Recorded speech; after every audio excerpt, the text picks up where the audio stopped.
Bonjour tout le monde, aujourd'hui je vous emmène avec moi dans une journée type en tant qu'étudiante en naturopathie dans le collège MSC12 du Québec, donc le CMDQ. Donc dans cette vidéo je vais vous montrer comment j'utilise les ressources du CMDQ, comment je m'organise aussi au quotidien pour travailler, pour voilà, rester efficace et motivé. Si vous êtes déjà étudiant au CMDQ ou si vous êtes déjà étudiant à distance, je pense que cette vidéo devrait vous plaire et si vous envisagez de vous inscrire, je pense que ça peut vous apporter quelques réponses. Sur ce, je vous souhaite un bon visionnage.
Et voilà, je suis prête.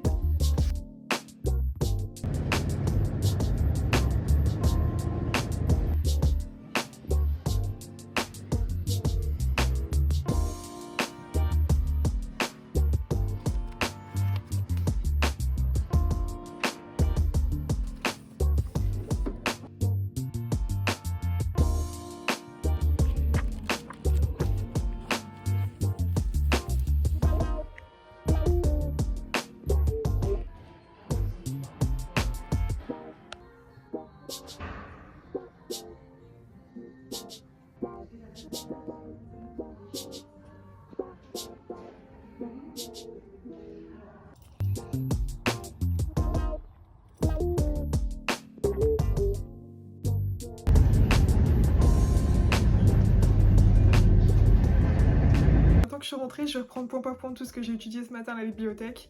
Et je vais surtout aussi créer des supports pour réviser comme ces petites cartes-là en fait.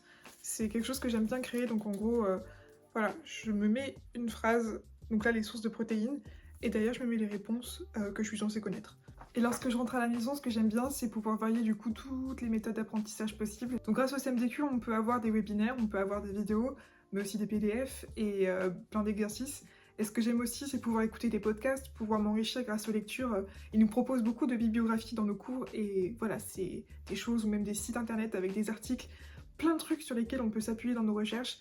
Et je trouve que c'est indispensable. Et chers étudiants, j'ai quelques tips pour vous pour mieux vous organiser. Premièrement, faire du rétro-planning.